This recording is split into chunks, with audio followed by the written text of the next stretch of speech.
సర్వనాశనం చేసిన రాముడిని చూసి మనమే నేర్చుకోవాలి సార్. ఒక ఆడదాన్ని కొంగు లాగితే 18 లక్షల మందిని పిచ్చి కుక్కల్ని చంపినట్టు చంపిన మహాభారతాన్ని చూసి మనమే నేర్చుకోవాలి సార్.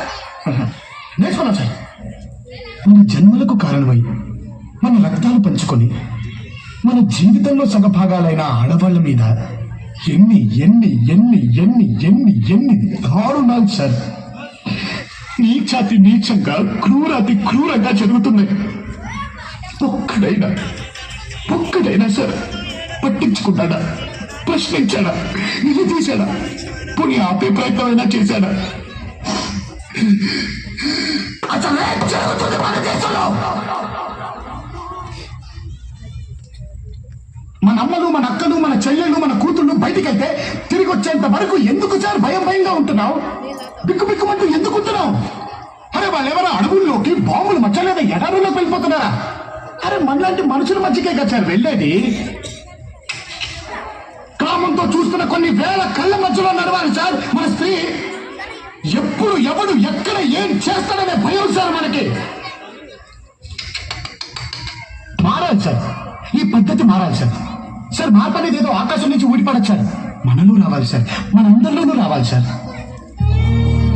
మన అమ్మలు మనల్ని భద్రంగా కడుపులో దాచుకొని కాపాడి కని పెంచినందుకు కనీస కృతజ్ఞతగా మన చుట్టూ ఉండే ఈ ఆడవాళ్ళని గుండెల్లో పెట్టుకుని కాపాడుకోవాలి సార్. శిక్షలు వేయటం కాదు సార్, మా అందరి చేత పెద్దవాళ్ళ శిక్షలు చదివించండి సార్. నా ఈ ఆధునిక అనాగరిక సమాజాన్ని తీసుకెళ్లి మళ్ళీ బడిలో వెయ్యండి సార్, బడిలో వెయ్యండి సార్. వీడు మన దేశానికి కావాలి.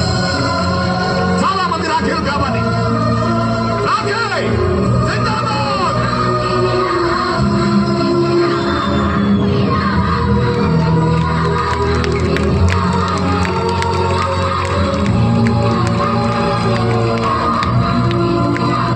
దయచేసి నన్ను హీరో చేయకండమ్మా.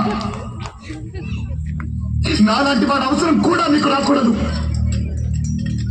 ఆడదంటే కేవలం వంటింట్లో కూర్చొని కూరలు తరగడం కాదు, తేడా వస్తే అన్యాయం చేసేవాడి తలకే తరగనా పెరగదమ్మా. మిమ్మల్ని మీరే కాపాడుకోవాలి.